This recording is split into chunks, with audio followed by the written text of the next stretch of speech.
Welcome to He Changed the World from Forest Baptist Church, a series of talks about Jesus Christ from Mark's Gospel, recorded by me, David Last. Talk number 40, War, Mark chapter 10 verse 46 through to chapter 11 verse 11. War. On his hit single, Edwin Starr asked, "What is it good for?" The answer he then gave was, absolutely nothing. Yet, despite that sentiment, shared by many and arising from the mayhem, destruction and death war has caused, it has been popular through history. Hardly a year goes by without human beings battling with one another somewhere. At the end of Mark chapter 10, Jesus arrives at one of the world's most famous battle sites, Jericho. Hundreds of years earlier, Jesus' ancestors had won a remarkable and unexpected victory there. Who was their general? A man named Joshua, which actually is Jesus' name when pronounced in an older language. So his visit is a moment which ripples with history.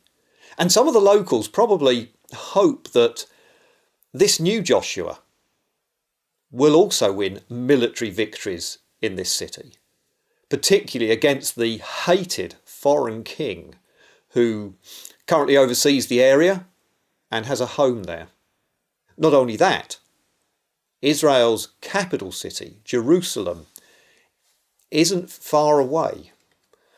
So they're probably also hoping that next on his tour will be victory there as well. It's time to fight. Jesus, however, disappoints by moving quickly and peacefully on.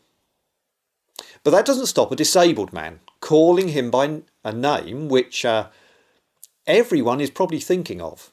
A name with even greater past military honour than Joshua.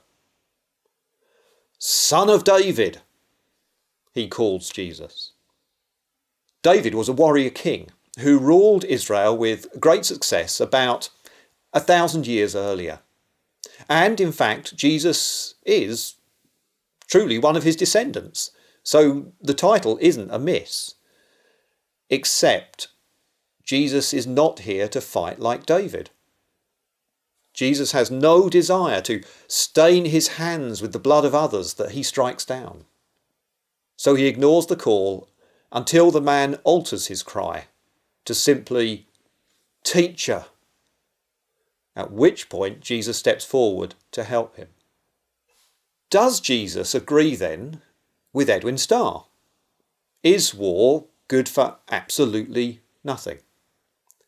No, sometimes war is needed in a world of criminality, evil and injustice to prevent those simply dominating everything.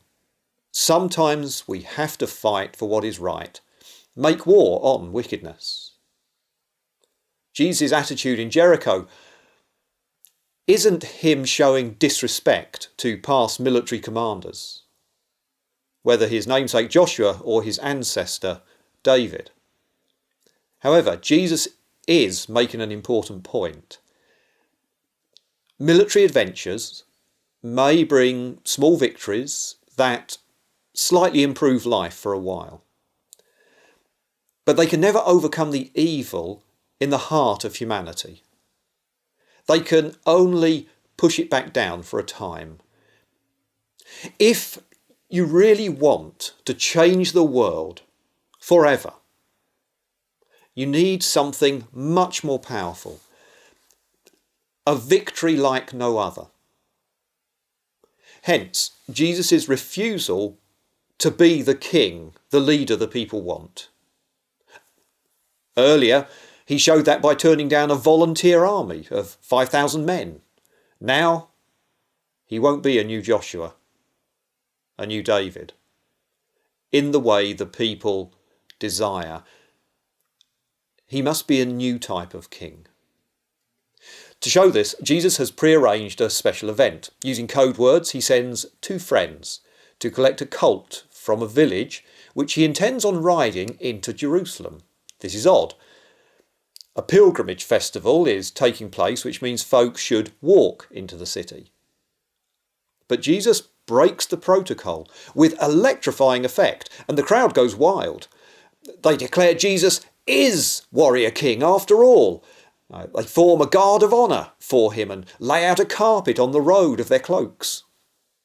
Then they cheer, calling him the Son of David, like the earlier man, and singing an ancient victory song. Yet Jesus lets them down. Once the parade is over, he has a look round, and then he leaves. It's so disappointing for many. But for those with eyes to see, Jesus is deliberately presenting himself as a king of a different sort. Jesus will come back, but it will be to sacrifice himself. He will return with little support and a traitor alongside, allowing himself to be tracked by his enemies and executed. And to them, it will seem as though his approach to war was good for absolutely nothing. But actually, it will be the greatest victory the world has ever seen. How? Because by dying, Jesus will protect others from death. You see, what sits behind all our wars and other troubles is sin, which means our rebellion against God, which all of us have taken part in, and the outcome of which is inevitable death. But Jesus died to save all who trust him from sin and the death which follows. He died to win a victory which can truly change the world. What do you think? Could such an idea be true? Is death more than just a natural process? Is it actually part of a judicial process in which we are reaping the consequences of our own bad behaviour? We know we do wrong, but is it really so serious that it deserves death?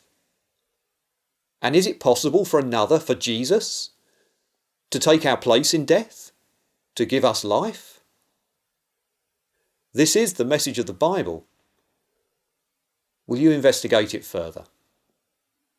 What do you think? Thanks for watching.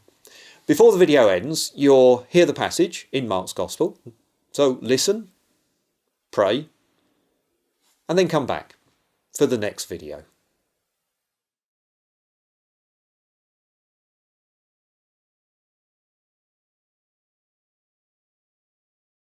Then they came to Jericho. As Jesus and his disciples, together with a large crowd, were leaving the city, a blind man, Bartimaeus, that is, the son of Timaeus, was sitting by the roadside begging.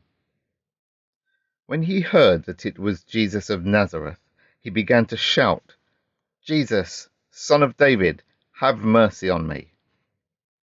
Many rebuked him and told him to be quiet, but he shouted all the more, "Son of David, have mercy on me." Jesus stopped and said, "Call him." So they called to the blind man, "Cheer up, on your feet, he's calling you." Throwing his cloak aside, he jumped to his feet and came to Jesus. "What do you want me to do for you?" Jesus asked him. The blind man said, "Rabbi, I want to see." "Go," said Jesus. "Your faith has healed you." Immediately he received his sight and followed Jesus along the road. As they approached Jerusalem and came to Bethphage and Bethany at the Mount of Olives, Jesus sent 2 of his disciples, saying to them, "Go to the village ahead of you, and just as you enter it, you will find a colt tied there, which no one has ever ridden. Untie it and bring it here. If anyone asks you, 'Why are you doing this?' tell him the Lord needs it and will send it back here shortly." They went and found a colt outside in the street, tied at a doorway. As they untied it, some people standing there asked, "What are you doing, untying that colt?" They answered as Jesus had told them to, and the people let them go. When they brought the colt to Jesus and threw their cloaks over it, he sat on it. Many people spread their cloaks on the road, while others spread branches they had cut in the fields. Those who went ahead and those who followed shouted, "Hosanna! Blessed is he who comes in the name of the Lord. Blessed is the coming kingdom of our father David. Hosanna in the highest." Jesus entered Jerusalem and went to the temple.